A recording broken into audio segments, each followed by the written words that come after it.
Over the years, I've pondered the nature of running, this primal instinct to move, to push boundaries. My journey has taken me from bustling city streets to tranquil suburbia, mirroring changes within my own body. Join me as we explore the paths less traveled, the challenges overcome, and the enduring spirit of a runner, forever seeking new horizons. Leaving the city, I traded concrete jungles for a tapestry of green. Suburban running unveiled a new world, a sanctuary of quiet streets and hidden trails. My runs became explorations, each turn revealing charming houses and the laughter of children playing. The pace felt different here, more measured, reflective. Friendly waves from neighbours and fellow runners nodding in shared understanding became bright spots in my day. This wasn't just a change of scenery, it was a rediscovery of the simple joys of running. My suburban sanctuary soon revealed its crowning jewel, the park. A sprawling expanse of emerald green, crisscrossed by winding trails that beckoned me deeper. Each run through the park was a sensory symphony, a world away from the urban jungle I'd left behind. I'd often find myself pausing, drawn to the tranquility of a secluded bench overlooking a shimmering pond. The park became my haven, a place to reconnect with nature and emerge renewed, both physically and mentally. It was within the park, amidst the lush greenery and winding trails, that I found my tribe, a group of like-minded individuals who shared my love for running. This motley crew was united by our shared passion for the sport.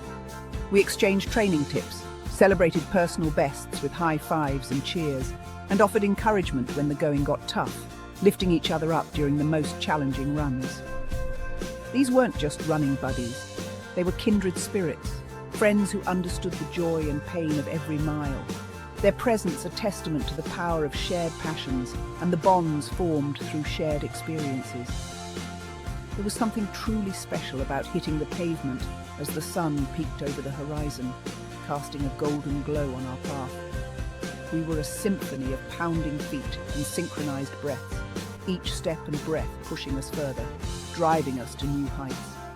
This running crew became an integral part of my suburban running experience, a source of motivation, camaraderie, and inspiration that made every run memorable.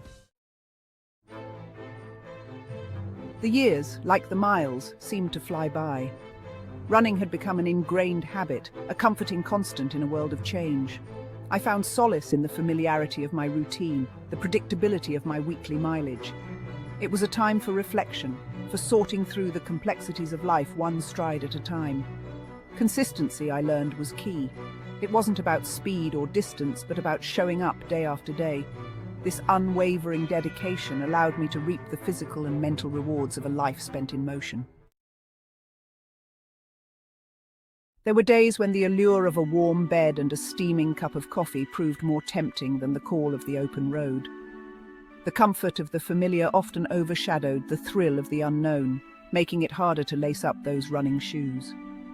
The drive to run, once an unyielding force, seemed to be losing its potency. The once vibrant energy that propelled me forward now felt like a distant memory, fading with each passing day. Instead of leaping out of bed, I found myself hitting the snooze button, engaging in a silent battle of wills. The internal debate raged on, with each ring of the alarm clock becoming a reminder of my waning motivation. The excuses, once whispered, now boomed with confidence. They echoed in my mind, providing a convenient escape from the effort required to maintain my routine. Yet, amidst the internal struggle, a glimmer of hope persisted. A small, unwavering light that refused to be extinguished, reminding me of the joy and fulfillment running once brought. For I knew, deep down, that the desire to move, to challenge my aging body, still flickered within, awaiting rekindling. It was a call to action, a reminder that the journey was far from over, and that the road ahead still held countless possibilities. Age, that relentless sculptor, had begun to leave its mark. My once sprightly stride had acquired a certain stateliness. It was time to face facts. The body that had once effortlessly devoured miles now required a more measured approach. But surrender was not an option. Instead, I embraced adaptation. I traded marathon aspirations for the quiet satisfaction of a brisk walk and discovered the joys of gentler forms of exercise. This new chapter wasn't about conceding defeat, it was about outsmarting Father Time. I've come to realize that energy conservation, much like a good single malt scotch, is best savored and appreciated with age. These days, I've become a master of efficiency, a connoisseur of the strategic pause. Why rush through a leisurely stroll when one can amble at a pace that allows for ample birdwatching and philosophical pondering? Excuses, those versatile tools, ever ready to spring to our defense, readily employed to justify a skipped workout or an extra slice of cake. With age, I've observed, these excuses become more refined. Comes a certain mastery of the craft, a finesse that only time can teach, a PhD in the art of rationalization. We become adept at turning minor inconveniences into major obstacles. A slight drizzle transforms into a torrential downpour, a perfect reason to stay indoors. A gentle breeze morphs into a gale-force wind, making any outdoor activity seem impossible. And let's not forget the ever-reliable arsenal of aches, pains, and twinges, each one exaggerated, each one magnified into an ailment worthy of its own medical drama. A simple twinge becomes a debilitating condition. Yet beneath the layers of self-preservation and well-honed excuses, a flicker of truth persists. We know, deep down, a flicker of truth persists. Listening to these whispers, we can hear the voice of reason. Discerning genuine discomfort from mere laziness becomes an art form in itself. It's a delicate balance, an internal struggle that requires honesty and self-awareness. In the end, it's about finding the courage to push through the excuses and embrace the truth. Just as a caterpillar undergoes a remarkable transformation, so too has my approach to exercise. The once arduous pursuit of mileage has given way to a more diverse and enjoyable fitness repertoire. The great outdoors still beckons, but now I favor leisurely walks amidst nature's splendor and the gentle sway of water as I glide through the pool. This evolution, from intense exertion to mindful movement, has been a journey of self-discovery. One might assume that this shift away from the relentless pursuit of mileage would free up vast swathes of time, and indeed, to a certain extent, this is true. Yet I find myself facing a peculiar dilemma: what to do with all this newfound temporal freedom? Should I delve into that stack of books, or perhaps embrace my inner artisan and take up pottery? Despite my best efforts to outrun the passage of time, certain realities have a way of catching up. The body, once a finely tuned machine, now occasionally protests with the subtlety of a rusty hinge. The knees, those loyal companions on countless journeys, have developed a tendency to creak. My hamstrings, once taut as piano wires, now resemble overcooked spaghetti. Yet, amidst these physical challenges, a spark of defiance flickers. For while I may not possess the same youthful vigor, I carry within me the heart of a runner. As the miles have slowly given way to minutes, I've come to appreciate the profound power of the mind-body connection.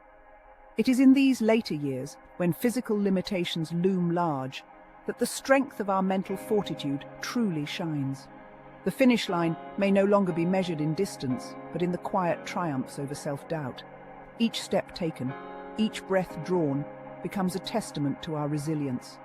For it is in this delicate dance between acceptance and aspiration that we discover the true meaning of endurance. The journey of a runner, much like life itself, is a tapestry woven with threads of triumph, challenge, and inevitable change. To resist this evolution, to cling stubbornly to the halcyon days of youthful invincibility, is to invite frustration and disappointment. This doesn't mean surrendering to complacency or resigning ourselves to a life of sedentary decline. Remember, the spirit of a runner is not defined by the miles logged, but by the unwavering desire to keep moving. As I stand here, reflecting on a lifetime of running, I am filled with a profound sense of gratitude. The journey hasn't always been easy, but it has been immeasurably rewarding. I've learned that the true measure of a runner lies not in speed or distance, but in the unwavering spirit that propels us forward. Find joy in the rhythm of your stride, the quiet strength that arises from within. As we've journeyed together, one thing remains clear. The spirit of a runner is ageless, adaptable, and profoundly resilient. It's not about clinging to the past, but about embracing the evolution of our physical selves. Adapt, modify, and keep moving, for in doing so, you honor the enduring spirit within. Remember, the finish line is not a destination, but a state of mind.